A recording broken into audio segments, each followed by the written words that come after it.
The night on Ortha 7 was colder than usual. The sky outside the research dome was streaked with pale blue lightning, and the distant hum of the planet's magnetic storms echoed through the metal floor. Commander Elias Varen sat alone in the observation room. Typing his daily log for the Earth fleet, he was the only human stationed on the moon now. The rest of the research team had been recalled months ago, leaving him to maintain the alien exchange program alone. He didn't mind the quiet. After years of war, silence was a luxury. He leaned back in his chair, rubbing tired eyes. The screen glowed with the unfinished report. No new activity from the Ortha sector. Power readings stable. Environmental levels within tolerance. He sighed, reached for his mug, and found it empty. As he stood to refill it, the airlock light blinked. A soft hiss followed. At first he thought it was just the system resetting. But then the inner door slid open, slow, deliberate, and completely unauthorized. Elias froze. No one should have been able to open that door without clearance. He set the mug down, hand hovering near the emergency panel. The doorway filled with light from the corridor, and a tall, slender figure stepped through. She moved like shadow and flame, silent, graceful, purposeful. Her skin caught the dim light, shining faint silver like quicksilver water. Her long white hair fell down her back, unbraided, untouched. She wore armor, Elias recognized from the Alien Alliance delegation, ceremonial armor. Not battle gear. She stopped 2 meters away from him. Her golden eyes watched him calmly, no fear, no hesitation. Elias spoke first, his voice low. "You shouldn't be here." "Who authorized this entry?" The woman didn't answer. She looked at him for a moment longer, then reached up and unlatched the metallic plates along her shoulders. The faint sound of shifting metal echoed in the silent room. She slid one piece off and set it gently on the floor. Elias blinked. "Wait, what are you doing?" She didn't reply. Another plate came loose from her chest, then her arms, then her sides. The armor made soft clicks as it fell one piece at a time onto the metal floor. He realized it wasn't some kind of seduction or madness, it was ritual. Every movement had precision and meaning. Her voice finally broke the silence. "Do you know what this means, Commander?" Her accent was smooth, her tone calm. Elias shook his head. "No, you'll have to explain that before I call security."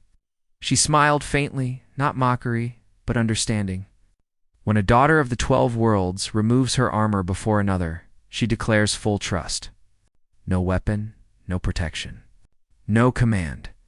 "It means I stand before you with nothing to hide." Elias didn't move. His pulse rose slightly. He remembered the briefing notes about alien customs, something about gestures of peace or surrender. But no one had said it could look like this, intimate and disarming, all at once. The woman continued removing the armor. The silver plates shimmered as she set them aside neatly, piece after piece, until only the underlayer remained, a simple dark fabric that hugged her form but was clearly ceremonial, not provocative. Elias noticed the faint marks across the metal plates, each etched with lines of alien script, glowing faintly with blue light. Every symbol represented battles survived, families lost, or oaths taken. She looked up again, meeting his gaze directly. "My name is Serana, of the 12 worlds," she said quietly. "I was ordered to test humanity's honor." Elias frowned. "Test by breaking into my station?" "Not break in," she corrected softly. "Enter without permission, yes, but not to harm. My council believes humans speak of peace, but act from fear. They sent me to see which is stronger, your fear or your restraint." Elias exhaled slowly. "That's a dangerous way to test someone." "Perhaps," she said, "but I am willing to risk it." Lightning flashed outside, illuminating the curve of her face. Her expression was calm, but her eyes, bright gold, carried a strange weight. Elias had seen that look before in soldiers who expected betrayal but hoped for mercy. He straightened, trying to find his composure again. "You're saying this was all part of a diplomatic evaluation?" "Yes," she replied. "The Council of 12 does not trust easily. They remember your fleet's bombardments. They remember the scorched fields. They want to know if humans can see more than enemies." Elias nodded slowly. And you decided to test that by walking into my base in the middle of the night and stripping off your armor? Yes. There was no shame in her tone. No humor either. Just quiet certainty. Elias didn't know whether to be angry or impressed. He glanced at the metal plates scattered across the floor, each still glowing softly. "You're lucky," he muttered. If this had been anyone else on duty, they might have fired before asking questions. Her head tilted slightly. "And you did not." "I'm not everyone else." Small silence followed. The storm outside rumbled again, the sky pulsing with energy. The room seemed smaller now, filled with the quiet rhythm of their breathing and the faint hum of power conduits in the walls. Serana walked closer. Unhurried. She stopped, just a step away from him. Elias could see the faint scars across her hands, thin silver lines that caught the light. "Not many alien diplomats bore scars," she said softly. "When I saw your record, I asked for this mission. You refused to fire on my people when others did. You lost promotion for that decision. I wanted to see the face of the man who chose conscience over command." Elias said nothing. He wasn't proud of that moment. He'd been called soft, naive, unfit for combat leadership. But he couldn't erase the image of surrender lights blinking on that alien ship and the human commander ordering the attack anyway. Serana's gaze didn't waver. "You did not obey cruelty. That makes you dangerous to those who profit from war," he said, half smiling. "That's one way to put it." She looked toward the window where lightning crawled across the black sky. "I've spent my whole life under orders. We were told humans destroy what they touch. I believed that until your report reached my council." "What report?" "The one where you wrote, 'If this is victory, it is hollow.' We learned nothing except how to make more graves."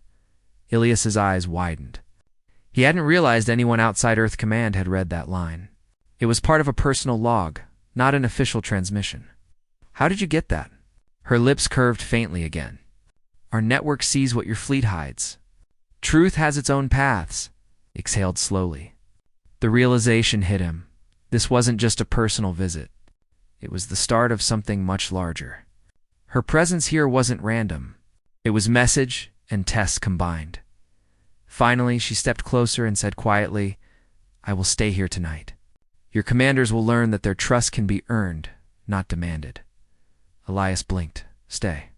"That's not—" But she had already moved past him, crossing the room with quiet confidence. She placed her folded armor pieces neatly near the wall, as if marking her decision. Then she looked back over her shoulder. "You may lock the door if it eases your fear. Human, I will not leave until morning." He didn't move for a long moment. The air between them carried tension but not threat, something fragile and unspoken, balanced between duty and understanding. Finally, Elias said, "You can stay. But you'll explain everything when the sun rises." She nodded once, her expression steady. "Agreed." The generator hum deepened as the night storm rolled over the dome. Serana walked toward the observation deck window, her reflection mixing with the stars beyond the glass. Elias watched her, not as an intruder, not as an enemy, but as something entirely new.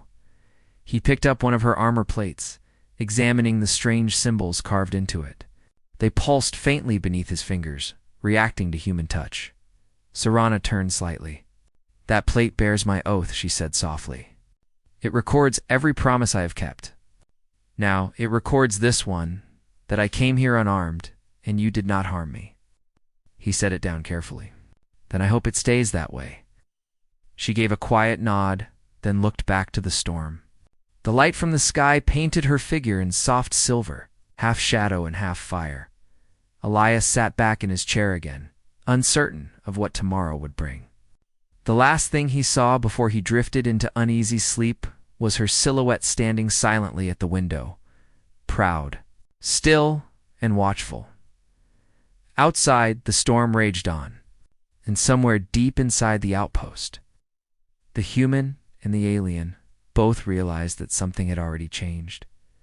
She had opened the door quietly, undressed boldly, and waited not for his reaction of fear, but for the proof that humanity still had honor. Morning came slowly on Ortha 7. The storm clouds cleared, leaving a pale silver glow over the dome. Inside the outpost, the air felt still, heavy with silence and questions. Commander Elias Varen woke at his console, a stiff ache in his neck. For a moment, thought the night had been a dream, till he turned and saw the alien woman still standing by the window. Serana hadn't moved. Her white hair glowed faintly under the morning light, her hands folded behind her back. When she turned to face him, her golden eyes met his calmly, as if nothing strange had happened at all. "You're awake," she said softly. Elias rubbed his eyes. "I didn't think you'd still be here." "I said I would stay until morning," she replied. "I do not break oaths." He stood, still half-tired. "You also said you'd explain everything." She nodded once. "Then listen, Commander." Serana crossed the room and stopped near the table where her armor lay in neat rows. Each plate reflected the light like polished moonstone. She touched one gently. "My people believe that trust must be proven, not spoken. We do not believe in words. We believe in actions. When I came here last night, it was not just my decision. It was a test chosen by our council. They wanted to see if humanity's promises mean anything when no one is watching." Elias frowned. "And if I had failed the test?" Her golden eyes softened slightly. "Then the council would have confirmed its belief that humans cannot be trusted with power. That would have ended all talks between our species." He stared at her, realizing the weight behind her calm tone. "You risked peace on one encounter?" She shook her head slowly. "Not peace. Hope. There has been no peace between us, only silence." Elias took a slow breath, trying to understand her world. "So what now? You've seen that I didn't harm you. What happens next?" "I report to the council," she said. "But before I do, I must know what kind of man you truly are." He blinked. "You already tested that." "Doe," she said quietly. "Last night I saw your restraint. Today, I wish to see your truth." Elias wasn't sure what she meant until she turned and handed him one of the glowing armor plates. The carvings shimmered faintly under his fingers again. "What does it say?" he asked. "It carries the oath of my lineage," she replied. "Every warrior of my house inscribes their greatest act upon one plate. My mother wrote the line, 'I stood against tyranny.' My sister wrote, 'I carried the wounded.' Mine is blank. I have not yet earned my words." Elias looked up at her. "And you think this mission will earn them?" She hesitated, then nodded. "If I can prove that humans can be trusted, I will carve that truth into this plate." He placed the armor gently back on the table. "You really believe one human can prove that?" Her expression did not change. "One always begins the change. The others follow." The words stayed in his mind as they shared breakfast, nutrient packs, and heated water, the only supplies left in the outpost. The silence between them was not uncomfortable. It was cautious, full of thought. Elias found himself watching how carefully she moved, how her gaze studied everything, the lights, the air filters, the hum of the reactor core. She was learning him as much as she was learning the base. By midday, he was showing her the lab equipment. The outpost had once been built for biology research, though now most systems sat idle. "Your people left this to us after the treaty," he said. "Half of it still runs." Serana traced a finger along a dormant console. "We built this station when your fleets were still children," she said softly. "We never thought you would find it. Humanity finds everything," he said, trying to smile. She looked at him then, a small curve of her lips, faint but genuine. "That is what makes you dangerous." Hours passed as they moved through the dome. She asked about human art, about music, about what it felt like to see oceans with no end. Elias answered simply, honestly. He told her of rain on glass, of cities that never slept, of laughter in crowded streets. She listened like a student, her golden eyes bright with curiosity. When he finally asked about her home, her voice grew quieter. "Our seas dried centuries ago. We built cities under the ground to hide from the sun. We learned to survive without color. That is why your world fascinates us. It still breathes." Elias nodded slowly. "Then maybe we can help rebuild yours." She looked at him, as if measuring his words. "Humans always want to fix what they see broken. But sometimes, Commander, we only need someone to understand it." The moment hung between them. The soft hum of machinery filled the silence. Then the calm shattered. A sudden alert flashed red across the wall panel. Elias turned sharply. Incoming transmission. He opened the console. The message carried an encrypted seal, Human Fleet Command. The voice that came through was sharp and official. Commander Varen, report your status. We've detected unauthorized activity at your outpost. Identify the alien presence immediately. Elias's heart sank. He glanced at Serana. She stood completely still, eyes narrowed slightly. The voice continued. Security teams are inbound. You will detain the intruder until arrival. Elias shut the channel before they could say more. For a moment, only the storm winds outside filled the air. Serana spoke first. They know I'm here. Yes. Elias said quietly. They probably tracked your landing craft. They will not treat this as diplomacy, I know. Her calm face did not change, but her voice lowered. If they capture me, they will question, then erase. The Council will see it as betrayal. War will return. Elias looked down at the console, then back at her. You came here to test humanity's honor. Looks like I get another test. She met his gaze. What will you do? He hesitated only a second. Hide you. Her brow furrowed. That will cost you everything, maybe, he said. But if they take you, peace dies for good. He moved fast, leading her down the narrow hall toward the storage bay. The emergency lights flickered as the base's sensors detected the approaching human dropship. Serana followed silently, her bare feet making no sound against the metal floor. Elias unlocked a maintenance hatch and pointed inside. This leads to the sub-level power conduits and crawl spaces. You can stay down there until I send a signal. Serana looked at him unreadable. You would defy your command for me? For the truth you're trying to prove, he said. If we ever want peace, someone has to take the risk. For the first time, her expression faltered, not fear, but something deeper. Respect. Gratitude. Maybe even trust. She stepped into the hatch. Before vanishing, she turned back. If they take you, they will call you traitor. I've been called worse. Then the door sealed behind her. Moments later, the dropship landed outside with a metallic roar. The outpost shook. Elias straightened his uniform, erased recent logs, and stood near the entry. When the door opened, 2 officers in dark armor stepped in, rifles slung at their sides. Commander Varan, the lead officer said. We have orders to inspect this facility for alien interference. Understood, Elias replied evenly. They scanned the room, checked the consoles, even examined the lab. Nothing. The leader frowned. Our sensors showed foreign energy signatures here. Probably residual from the storm, Elias said. Power flux messed with half the readings last night. The officer eyed him suspiciously, but didn't argue. They conducted one last sweep, found nothing, and finally left. The door sealed again, the airlock hissing shut. Elias exhaled hard. His hands were shaking slightly. He waited until the ship lifted away before opening the hatch again. Serana emerged silently, dust on her hands and calm in her eyes.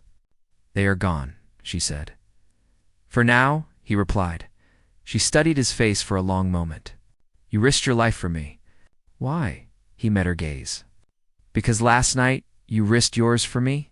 A long silence followed. The tension of fear melted into something softer, a quiet understanding that didn't need more words. She looked down at her armored plate still on the table and picked up the blank one. Taking a small tool from her belt, she pressed it into the metal. The plate glowed faintly as she carved a single line in her language. When she finished, she handed it to him. He asked, What does it say? It says, I trusted the human, and I was not betrayed. Elias held the plate gently. That's your greatest act? For now, she said. But I think there will be more. Outside, the storm began again, softer this time, like distant drums. Inside, 2 former enemies stood in quiet peace. The weight of their choices heavy but right. Serana turned toward the window. When my council hears what happened here, they will not know how to respond. Perhaps for the first time, they will be afraid of what trust can create. Elias smiled faintly. Then maybe fear will finally do something good. She looked at him, a flicker of warmth crossing her face. You humans always turn chaos into hope. It's a dangerous gift. He shrugged. Guess it's what makes us human. The outpost lights dimmed, and the sound of the storm deepened into rhythm. Neither spoke again. Words weren't needed anymore. The night had tested both of them. But the dawn had proven something greater, that sometimes the bravest act was not in fighting, but in trusting what could destroy you and finding instead what could save you. The storm on Ortha 7 had not stopped for 2 days. The sky flashed with blue fire, and the ground trembled beneath each strike. Inside the research dome, Commander Elias Varan stood by the CUM station, watching encrypted messages flow in from Earthfleet Command. Each one demanded the same thing: report the alien presence, surrender for questioning, and prepare for recall. He didn't answer any of them. Behind him, Serana sat near the observation window. She had reassembled part of her armor, leaving the chestplate and crest unfinished. Her golden eyes followed the lightning outside. The light made her seem like a figure carved from moonlight. Finally she spoke. They will come again. They never stop after the first warning. Elias nodded slowly. I know. They'll bring a full inspection team next time. Maybe even fleet command officers. Her voice stayed calm. If they find me, your career ends. He gave a small, tired smile. That happened the moment I didn't report you. She looked at him for a long moment, then said softly, You are not like the others. When they see difference, they prepare to destroy it. When you see difference, you try to understand it. Understanding's the only thing that ever made peace, he said quietly. Silence filled the room again. The storm's distant roar became a steady heartbeat around them. Then the console beeped, an incoming long-range signal. The code was alien, not human. Elias turned to look at her. It's for you. Serana stood, walked to the screen, and entered a series of runic symbols. The image that appeared was grainy, but unmistakable. A tall, alien elder in ceremonial robes. His features sharp and pale. Serana of the 12 worlds, the voice said, deep and echoing. Your beacon was detected. You were ordered to observe, not to interfere. Explain your actions. Serana straightened. Honored counselor, I have completed my observation. Humanity is not what we believed. Oh. The elder's eyes narrowed. You claim this after disobeying your directive and revealing yourself to their soldier? Yes, she said, steady. Because obedience cannot build peace. Truth can, the elder's tone hardened. Do you understand what your act represents? The council will not ignore this violation. I understand, she replied, but I will not retract it. The transmission flickered. Elias could see other faces joining the feed, the rest of the council, 12 glowing figures in circular formation. Their voices blended into one low hum. Elias whispered, You're talking to all of them, aren't you? She gave the smallest nod but did not look away from the screen. Serana, one of the voices said, We will send a retrieval ship. You are to return immediately for trial. She stood taller. If you send a ship, humanity will see it as an act of aggression. The fragile trust we have begun will die, and let it die, another voice answered coldly. Her jaw tightened. You taught me that courage is not in destroying, but in standing unarmed before fear. I stood before a human unarmed, and I was not harmed. That is courage. That is truth. You will not silence it. For a moment, the entire chamber of alien faces fell quiet. Elias watched her, realizing how far she was willing to go. She wasn't just risking her life. She was defying an entire government for a belief in peace. Finally, the elder said, If you do not return, you will be exiled from the 12 worlds. Serana took a slow breath. Then I will carry that exile proudly. And the screen blinked out. The transmission was cut. Elias stood there in the quiet hum of the console, feeling the weight of her words echo through the room. You just gave up your home, he said quietly. Serana turned toward him, calm but resolute. Perhaps. But I found something greater. Proof that hope is not a myth. He didn't know what to say. The woman who had once walked into his base as a stranger had just broken the oldest law of her people to protect what they had built in a few short days, before he could speak again. The base sensors flashed red. "Incoming human fleet signature," he said. "They're early." Serana looked at the monitors. "How many?" "3 dropships, 1 command cruiser." "They will arrest you, I know. And if you resist, I won't," he said. "But I won't let them take you either." He opened a locker and pulled out an emergency transmitter. It was small, designed to send distress signals to nearby colonies. He handed it to her. "This frequency is off the main network. You can contact any allied species that still trust humanity. Tell them what really happened here." Serana hesitated. "If I leave, they will destroy you." He met her gaze. "If you stay, they'll destroy both of us. Someone has to live to tell the story." The airlock alarm began to sound, the deep warning of approaching ships entering atmosphere. The outpost lights dimmed under the power surge. She reached out suddenly, taking his hand in both of hers. Her touch was cool, steady. "You would die for a promise you made to no one," she whispered. "I'd rather die honest than live obedient," he said softly. For the first time, her calm mask broke. Emotion trembled behind her golden eyes, not fear, but sorrow. She released his hand and stepped back. "When history remembers this day, I will make sure your name is written beside mine." The sound of engines roared overhead. Dust fell from the ceiling as the dropships landed nearby. The door shuddered under pressure. "Go," he said firmly. Now, she turned and ran to the storage bay, where her armor still lay. In seconds, she fastened the chest plate, the crest, and the helmet. The silver metal locked around her body like light solidified. She activated the small transmitter and looked back at him one last time. Elias gave a single nod. No words were needed, then she vanished into the storm. Moments later, the main door burst open. Human soldiers stormed in, rifles ready. Elias stood alone in the center of the room. Hands raised. "Commander Varen," the officer barked. "You are under arrest for harboring an enemy combatant and disobeying direct orders." Elias said nothing. His eyes were calm. They dragged him toward the transport. Through the window of the shuttle, he could see the endless horizon of Orthus 7, clouds glowing like molten glass, lightning dancing across the distant peaks. Somewhere out there, she was flying through that storm, carrying the truth that might save 2 civilizations. Weeks passed.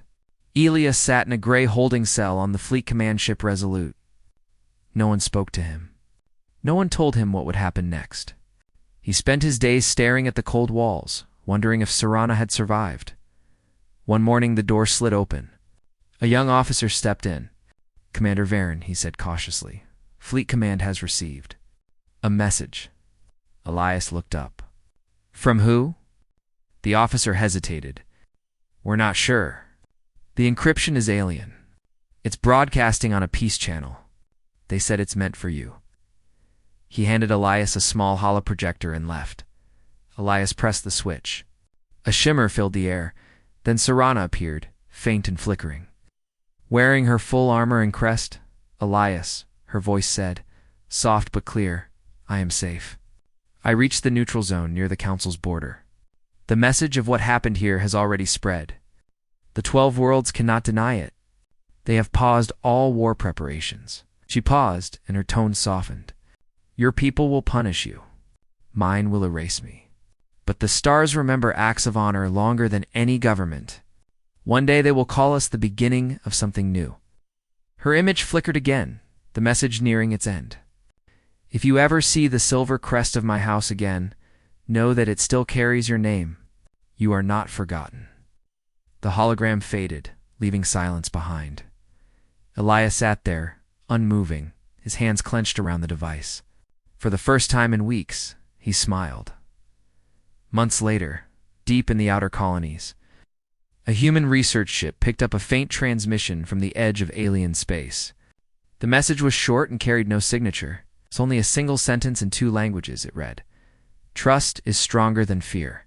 Remember Orthus 7. When the message reached Earth, no one knew who had sent it. But soldiers whispered about the human who had defied his command for peace. And far away, under alien skies, Serana of the 12 Worlds carved one final line into her armor. I trusted the human, and it changed the stars. The galaxy moved on, but legends began quietly.